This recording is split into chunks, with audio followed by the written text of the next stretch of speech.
Now, with coverage you trust, this is 10 News Conference. At an Iowa State fair during the 2012 presidential election, GOP candidate Mitt Romney said, quote, "Of course corporations are people." That statement in the U.S. Supreme Court case of Citizens United didn't sit well with progressives and liberals in the country. Citizens United allowed corporations, labor unions, and other organizations to use their own funds to support candidates. However, corporations are still limited on individual campaign contributions directly to candidates. At Rhode Island Save the Bay, they are forging ahead with making sure the water is clean and the bay is free from pollutants. Good morning. I'm Jim Taracani, along with our political reporter, Bill Rapley. Our guests today on 10 News Conference are Jonathan Stone, the executive director of Save the Bay, and Abel Collins, a former candidate for Congress in the 2nd District and the program manager for the Sierra Club in Rhode Island. Thanks for joining us. Morning. Well, Abel, let's start with the Citizens United, the corporations are people. Sure. What are you trying to do here on a state level to change this theory of corporations are people? Yeah, so what I've done is taken some language from a resolution that was passed last year and crafted a bill that would put a referendum on next year's ballot to amend the Rhode Island Constitution. And it would say that a corporation is not a person, and any legal entity really is not a person. And also that spending to influence elections is not considered free speech. So very particular amendments to make sure that those effects of the Citizens United decision are stopped. And But it's well known that federal law supersedes state law. And so here you have the U.S. Supreme Court that has found in their decision that it is free speech. Yes. So if you did get this amendment passed, would that not be in conflict with the U.S. Supreme Court, which is the law of the land as it stands now? Yeah, so it is a problem. Of course, if we pass these amendments and the voters approve them, they would not be able to be enforced. It would really just be a change to the Rhode Island Constitution, which would be superseded by the U.S. Constitution. They wouldn't be able to be thrown out in court because they only apply to our Constitution. Mm-hmm. This is the strongest possible action that we can take on the state level to make a difference in this debate. And the bill also does another thing. It sends an official Article 5 petition to the federal government to start the amendment process at the federal level. And if 2/3 of the states pass similar petitions, then that amendment process begins automatically.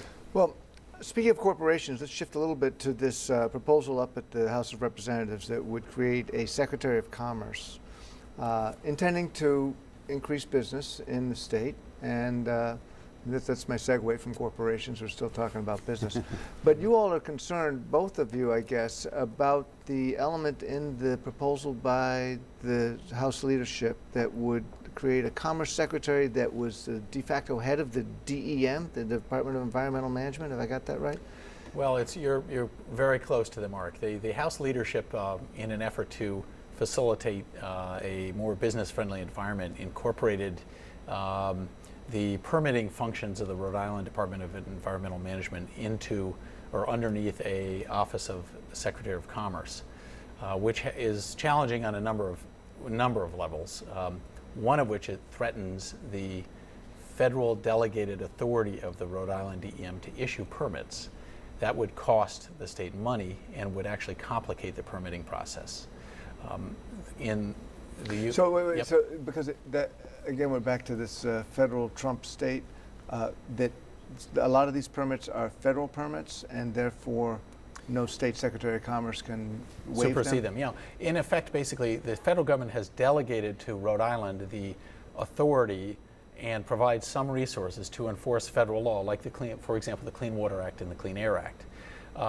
That program, the permission or the delegated authority to Rhode Island, is contingent upon Rhode Island executing the spirit and letter of those federal laws. By putting a permitting function under a business-oriented executive branch office, it undermines the permitting programs of the state that the state is operating under the authority of the federal government. So it would trigger a review by the U.S. Environmental Protection Agency of the permitting authority of the state Department but of how do Environmental you both of you can address, how do you, not only the business community, but even the labor community is concerned about getting jobs in this state. Sure. And one of the things you hear from all kinds of employers, no matter whether it's corporations or construction companies, is the permitting process. Right. It's long, it's complicated. In other states, you can get things done much, much quicker. How do you satisfy the environmental needs of the state and still streamline or make a process that's more streamlined where people say, okay, we can go do business in Rhode Island? Yeah, I think, you know, this whole effort is generated out of a misperception that people are sitting on their hands at these agencies, DEM in particular. The fact is DEM is understaffed horribly. Right now they're at about 60% staffing. They've lost a lot of people recently, so they just don't have the resources to handle all these permit applications. And what we need to do is really start funding these agencies so they have the lawyers. What has the governor done about funding the agencies in his budget? He hasn't, and the state doesn't have the resources right now to fund DEM or any number of other agencies that are providing critical services. I do think, you know, there is something to the fact that we need to do things efficiently at the state level. And, you know, business owners, they might go and, you know, think it's going to be an easy process to get something done. So there's maybe a Secretary of Commerce, maybe some type of liaison that could be created at DEM or at EDC if this secretariat doesn't get created, that could, you know, tell the business owners what they're going to need to do, how early they need to get these applications into DEM, so they don't have unrealistic expectations when they go there looking for immediate approval. There's a perception that it's not just the DEM, that there's multiple layers in Rhode Island, whether you're getting into the town conservation commission or the village you know, building inspector, that it just goes on. And what do you think the solution is to that? Sure. Well, I think, you know, if we stick with the environmental component there, the environmental regulations, you know, we're a permit applicant. Save the Bay applies for permits from time to time with the DEM and with the Coastal Resources Management Council. So we are very familiar firsthand with the delays and the time it takes to receive permitting. The House initiative doesn't address the root causes, and Abel, I think, said it well. There are resource constraints that the DEM faces that haven't been addressed by the House or the governor. They're also, at the DEM now, the current director has done a remarkable job of actually making considerable progress streamlining the regulations. So in effect, the legislation would upset the apple cart. It would actually push back a lot of the reforms that are being undertaken. They're very thoughtful. It is not easy work. Some of it has to do with information technology, just making information more accessible and more automated. It's very simple. Computers instead of slips of paper and shoeboxes. Right. So that's the work that has to be done. A reorganization. Well, what's the status of this proposal? Is DEM going to be cut out of it and remain the agency it is that we know today? So the House Finance Committee had a hearing on Wednesday, and they did strip some of the most objectionable provisions from our perspective, of course, from the bill. They did leave in language that I think still raises some serious concerns about the conflict of interest that reside between the regulated overseeing the regulator. Such as? Well, there's language in the bill today that survived the House vote that requires the DEM permitting department's permitting function to consult with the Secretary of Commerce to expedite permit approvals. And that raises an inherent conflict because these programs are not designed, the programs are designed to protect the environment and be predictable. This introduces a whole level of unpredictability in the process and is not going to make life easier for either the business that's applying for the permit or provide clarity and transparency. We've got to take a break. We're talking with Jonathan Stone from Save the Bay and Abel Collins from the Sierra Club 10 News Conference.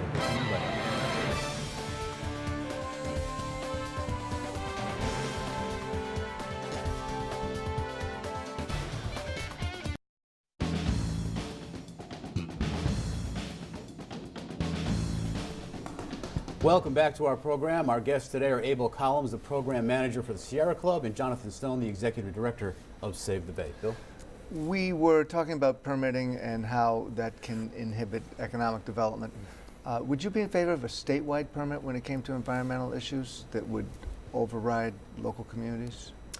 Yeah, our feeling on that is that communities should reserve the right to have environmental protections and land use protections, zoning protections that are more stringent than the state standards.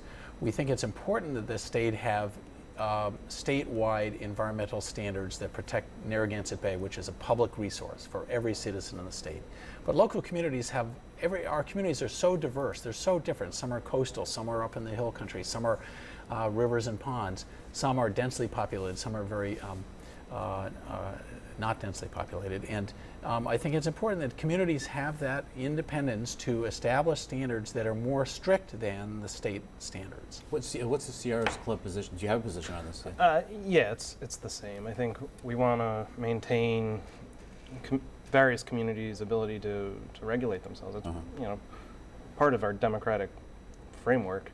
And there's a very good reason why Charlestown might want more stringent regulations on, setbacks for septic tanks or what have you, than a place which is much more developed up here in the urban core. And,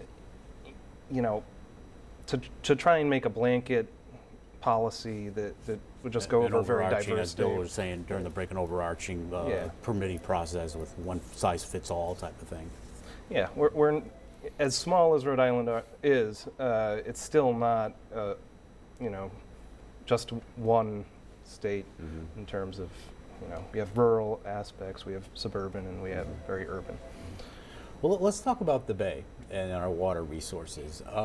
Your legislative agenda this year. What are your top priorities? And the Sierra Club too. Well, one of our top priorities this year is a piece of legislation that's designed to require homeowners that possess cesspools to phase out cesspools. And for those who don't know it, cesspools are basically holes in the ground where raw sewage is dumped, and that raw sewage pollutes the groundwater, and the groundwater flows into our ponds and our streams in the bay. If the hole is permeable, I mean, if it's a tight hole Is it and all it gets cesspools? pumped out, I mean that. Well, cesspools are basically holes in the ground. In most cases in Rhode Island, we have permeable soils. So the water in the Cesspools soils. aren't a tank. No. It's just a hole. Well, what are the tanks I have in my front yard for my cesspool? Septic. Yeah. So there's a septic system. okay. So there's an important distinction between a septic system, which processes the water and allows bacteria to decompose the nutrients and decompose So you just the it's the to raw replace. cesspool. Right. Cesspool is just a hole in the ground. And there are a lot of cesspools in Rhode Island? We have. I've seen varying estimates from anywhere from 30 to 50,000 cesspools. And in your the bill state. would have, anytime the property's transferred, the cesspool Right. would have to be replaced. And it's modeled on a very successful bill in Massachusetts called Title V. So if you are coming to the point where you're selling your home, you negotiate in that transaction with the buyer the timing and cost associated with phasing out or removing the cesspool and replacing it with a septic system. And it's been incredibly successful in Massachusetts. It's affected tens of thousands of cesspools in Mass, and it doesn't inhibit the transactions because lenders and buyers are not interested in buying homes with cesspools. So it's very hard to get a mortgage if you're buying a home that's got a cesspool today. And the Sierra Club on that issue? Sure. Well, we have a lot of great organizations in this state, Save the Bay being probably the most prominent, working on water issues. So we deal with some sort of secondary bills that would affect the Bay's quality. We advocate for bills that would reduce the amount of waste, whether it's plastic waste by getting a plastic bag ban in place, getting into the Bay, or another bill that would focus on reducing the amount of packaging materials that are, in all our consumer products these days. Another bill that we've been advocating for years on is RIPTA funding, and it doesn't seem like it's necessarily critical to the health of the Bay, but getting people out of their cars, reducing the need for parking lots, which mass transit does, is a good way to keep a lot of nasty stuff out of our rivers. Well, let's talk about getting rid of the plastic bags. I think there was a proposal in Barrington, the most recent one, and all did it pass? Yeah. But so many people get upset over that. When other cities around the country have been, first of all, doing it for years, and where do you think this opposition comes from? What is the big deal about a plastic bag? that is so dear to people's hearts that they have to grasp onto and not let go of? I don't know if it's the plastic bag itself. It's just the idea of changing, and they feel like they have so much convenience with the plastic bag as it is. But there's a lot of alternatives, and the reusable bags are very effective, and I know a lot of people are using those. So is there an effort to get a statewide law passed to ban them in Rhode Island? There is. And yes. how's that going? Probably not well. I think it's probably not going to happen this year, and I don't know if it's going to happen next year. But it's one of those initiatives that's going to take time. Would that be helpful, that type of thing? A ban on plastic bags? Yes. Certainly from an environmental point of view, it's helpful, and it's an annoyance. It's you do see plastic bags that drift around. We've all seen them flying through the air. There's so many environmental threats to Narragansett Bay. This is an issue that we personally feel should be addressed at a local level, and if you can avoid a regulatory approach and adopt an effective voluntary approach, we'd prefer that. We have chosen to focus our efforts not on a plastic bag ban, but on other very serious environmental issues like stormwater, like wastewater treatment, like land development. Well, let's talk about that. We have to take another break when we come back from the break. Abel Collins from the Sierra Club and Jonathan Stone from Save the Bay are our guests this morning.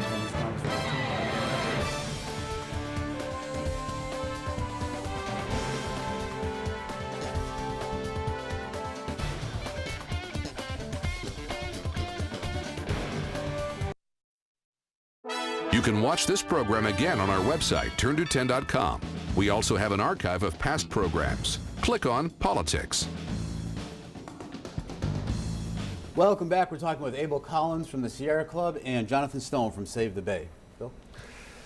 So we were talking about mass transit, and you were talking about threats to the Bay. Do you think automobiles are a threat to the Bay? Automobiles are a fact of life, and we have to live with them. And we would love to see greater use of mass transit and have fewer automobiles on the road, and have to invest less money and landscape in the facilities that serve automobiles. But we're living with them, and we need to address some of the runoff. So how do you take care of that stormwater runoff? Sure. Well, the interesting thing about polluted runoff is that there are solutions to dealing it. And the main solution is to capture it before it enters the bay. And that can be accomplished largely through landscaping, green landscaping, which has lots of benefits. It captures runoff before it enters the bay, it cleans the water, it reinfiltrates water into the ground. But say the gutters on the Highway Bridge, do they feed into anything other than the water beneath? They don't. They run straight so up. that stuff that comes off the highway just goes down the pipe and into the bay? Right. Yeah, it does. How did that happen? Is that avoidable? You're really constrained in certain types of transportation infrastructure about where the water goes. In many cases, you can avoid it, and there are things you can do, but in some cases, you can't. Hey, but let's talk about mass transit in this state. I've been here a long time now, and this state is so small. It seems like it's so well fit for a great mass transit system. And basically, we have RIPTA, and we have RIPTA. And if we don't have any commuter trains or all that stuff, and we rely on cars in this state for everything. Well, why do you think that is? Well, I do think the governor's done a good job of trying to get more commuter rail into the state, and it's come down all the way to Wickford Junction, and there are plans to bring it down further. So that's good, and I think RIPTA hopefully eventually will be the agency that manages all these various, transportation, initiatives. It's supposed to be the mobility manager of the state.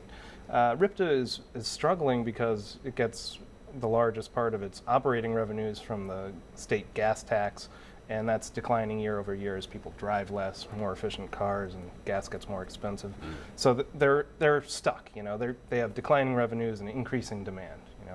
And RIPTA has really some of the fullest buses for its transit agency size around the country. So it's really something that should get more attention, and hopefully this is the year that the General Assembly sees fit to give RIPTA sustainable funding for the long term. There's a bill to do that, and we've been pushing on it for years. And how's that going up there at the Because we're coming to the end of the session here in a matter of weeks, actually. You know, I think what we hear is that, again, the General Assembly will find financing for a year, you know, patch the problem for a year and come back next year and see if we can do it again. Seems to be a theme in this state, right? Patch the problem? Patch the problem. Yeah, so we're hoping for some longer range thinking, and certainly we'd love to see enough money to increase the service area of RIPTA and increase the frequency of service, because really the demand is there and people want to get out of their cars because it's so expensive to pay for the gas and the insurance and the maintenance on your automobile these days. Right. So, you know, this year I think every year we push a little bit harder. We have a big coalition, the Coalition for Transportation Choices, fighting for this issue. There's 50 plus organizations, including Save the Bay, on board. We have labor, we have business community, and I don't know why it hasn't happened yet, but. Jonathan, there's been a lot of improvements, as you know, to the quality of water in the Bay, and it's really improved over the years by you know, all kinds of multiples. But there's still, we get a heavy rainstorm or a big storm, and there's beach closings. Right. So has that gotten better, or are we ever going to be able to eliminate those types of things? Well, it's a great question, Jim. We'll probably never be able to eliminate all beach closings. You do have rainstorm events that overwhelm local wastewater treatment facilities. So that's the main problem, that just too much water comes in, and because the rainwater is directed into the sewage treatment plant, it just flows through without proper That's right. treatment. And you know, our two biggest communities in the Providence metro area and in Newport and Middletown, we have what are called combined sewer systems, where you have rainwater and wastewater funneling into the wastewater treatment plant off the city streets. The rainwater comes off the city streets, and when you get a lot of rain, it overwhelms the plant. I was out on a boat in Newport Harbor last year, and it was Wednesday morning in the middle of August. It rained that morning, big thunderstorm, and there's raw sewage in the bay, and that's a frequent occurrence, and it can be addressed. It costs some money. It definitely costs money, but there are ways to you can't eliminate it completely, but you can minimize it. We've seen incredible progress in Providence with a combined sewage overflow project that the Narragansett Bay Commission. Millions and millions of dollars. Yeah, it does.